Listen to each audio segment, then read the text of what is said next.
Bonjour, aujourd'hui j'ai envie de vous faire une vidéo toute simple sur un petit processus en 5 étapes pour apprendre à prendre soin des émotions. Les émotions, c'est comme une énergie, hein, ça nous traverse, ça peut nous alourdir, nous clouer au sol, nous enrager, nous faire ruer dans les brancards. Puis en fait, c'est un langage qui a besoin d'être entendu, puis on n'apprend pas vraiment bien dans notre type de société à comprendre ce langage-là, puis à en prendre soin. Donc, comment on prend soin de ses émotions? Je compare souvent mon journal, les 2 pages blanches, au bras d'un parent bienveillant. Comme si je suis un enfant qui revient de l'école chargé d'émotions, je me suis disputée avec mon ami, n'importe quoi. Puis là, le parent bienveillant va dire, ben, viens, raconte-moi, c'est la première étape, je t'ouvre mes bras. Donc, la première étape de l'exercice, c'est j'ouvre mon cahier. J'ai 2 pages blanches qui vont accueillir ce que j'ai à dire, qui est la deuxième étape, exprimer. Donc, souvent, en grandissant, on se carapace, on ne sait plus comment faire avec ce feu-là qui nous traverse. Et je trouve que le journal, ben, c'est un bon ami pour ça parce que c'est privé. Je peux vraiment déverser tout ce que je veux sans témoin et m'apaiser doucement d'une étape à la fois. Donc, je vais changer de caméra. Je vais faire un petit exemple pour vous. Donc, j'ai 2 pages blanches. On va imaginer que j'ai une émotion, je sais pas, de confusion, de lourdeur. Ça, c'est une que j'ai souvent et que j'ouvre mon journal le matin et je me dis, ah, qu'est-ce qui se passe là? Allez, raconte-moi. À cette étape-là, on prend notre temps, on respire, on écoute, qu'est-ce qui se passe? Puis on écoute aussi notre élan vers certains crayons, hein. Ici, j'ai des pastels secs, des pastels gras, j'ai un peu de gouache liquide, j'ai des crayons, des feutres. Je me dis, bon, qu'est-ce que je sens? Qu'est-ce que je vais prendre? Dans mon exemple, je vois comme des nuages. Et ici, vraiment, ça peut être juste des taches de couleur. Moi, j'ai eu l'image d'un nuage, ça ressemblait à ça. Pastel sec, c'est très bon pour ça. Et j'ai aussi eu, ben, j'ai un peu de, j'ai vraiment vu de la pluie, là. Je suis arrivée avec quelque chose de plus concret. J'aurais pu mettre juste du bleu, mais j'ai envie de mettre une couleur. Ici, j'ai de la gouache en pastille, couleur liquide, puis faire. On voit comment les crayons, ils expriment, hein. Je peux exprimer de la peine, n'importe quoi, en faisant couler. Moi, j'en mets partout. Je parlerai pas tout le long, là, je vais juste vous montrer quelques trucs. Il y a d'autres vidéos là, avec des trucs plus techniques. Là, je fais juste un dessin très spontané. OK, ça c'est mon émotion. Je vais continuer un peu.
Je peux y aller là, me défouler un peu. Juste sortir la charge. Donc là, bon, ah oui, j'en ai marre.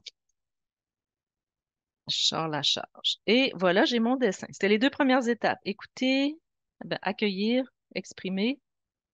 Et la troisième étape, c'est entrer en relation avec ça. Là, je vais faire intervenir un peu plus mon rationnel, c'est-à-dire mon cortex. Là, j'ai été plus dans les couches plus profondes du cerveau à exprimer de façon brute. Puis là, je veux ramener un peu de rationnel. Je veux voir qu'est-ce que ça me dit, ce dessin-là.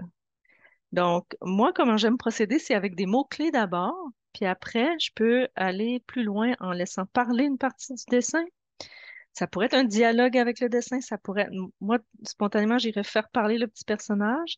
Je le ferai pas au complet parce qu'évidemment, ça devient un peu personnel, puis je veux pas que la vidéo dure trop longtemps non plus.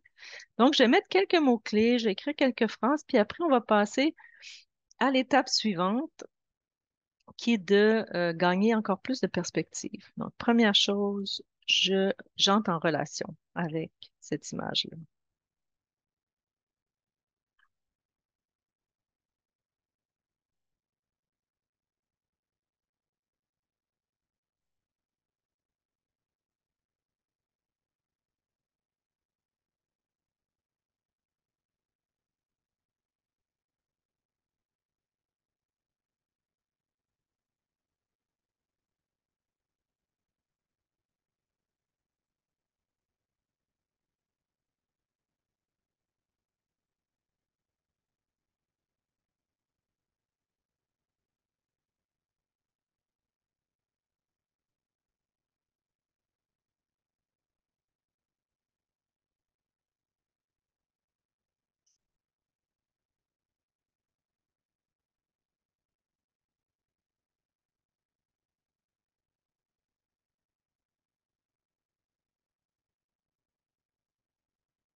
Je vais arrêter là pour cette étape-là, mais vous pouvez imaginer que j'aurais écrit vraiment ce que le petit personnage a à me dire pour vraiment comprendre ce qui se passe.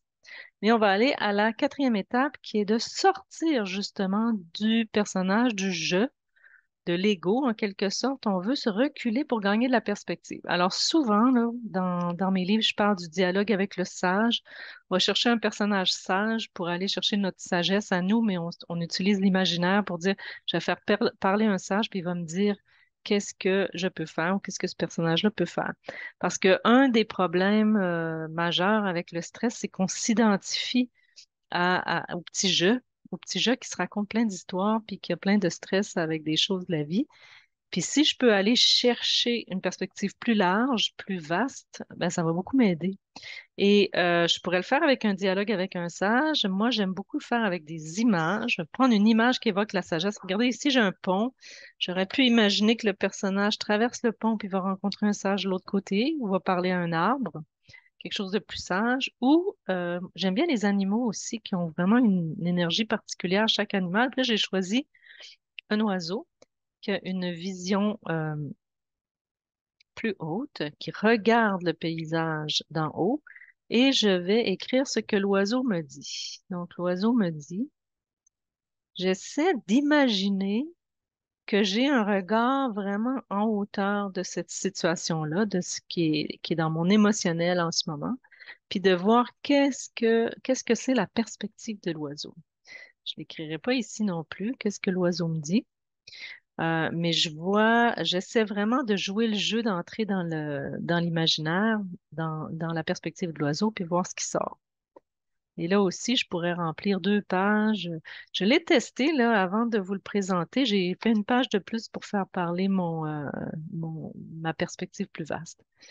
Dernière étape, c'est si c'est nécessaire, parce que des fois, on va avoir déjà fait cette étape-là avec la perspective plus large, c'est de soigner, apaiser, adoucir, peut-être réparer quelque chose qui reste sur la page avec la grosse émotion qui est sortie. Je pourrais carrément arracher ma page, la découper, en faire autre chose. Je pourrais coller des images positives autour. Une des façons les plus simples, c'est ce que je vais faire maintenant, c'est mettre de la couleur, une couleur qui adoucit autour de l'image.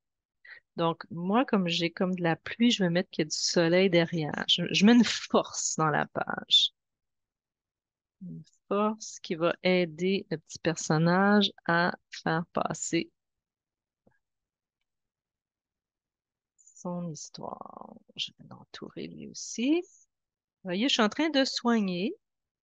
Je pourrais faire ça sur une page séparée aussi. Je pourrais dire, ben, le message de l'oiseau, je vais le mettre sur une page séparée avec des belles couleurs, puis ça va m'aider à fermer. Mais dans le cas ici, j'ai décidé de vraiment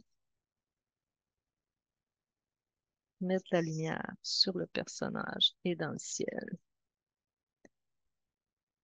Alors voilà, c'est ce qui conclut, je vais revenir, c'est ce qui conclut ce petit exercice. Pour moi, c'est vraiment très utile. Ça peut se faire en 10 minutes. Je l'ai testé tout à l'heure, ça m'a pris moins de 15 minutes avec une vraie émotion qui était là et ça a vraiment permis de la dégager, de l'apaiser, de me détendre puis de passer à d'autres choses. Donc c'est vraiment, c'est un petit truc qui peut être salvateur parce que dans nos journées, des fois, on traîne des états, on traîne des émotions, des états difficiles, des heures de temps, des jours de temps, des mois de temps, toute notre vie. Il y en a qui traînent des vieilles histoires qu'on traîne longtemps. Donc, c'est comme de l'hygiène psychique, prendre le temps de se donner des pages, de s'écouter, de s'accueillir, de prendre la distance, de se soigner. Ça aide vraiment. Donc, merci, puis on se retrouve dans une autre vidéo peut-être.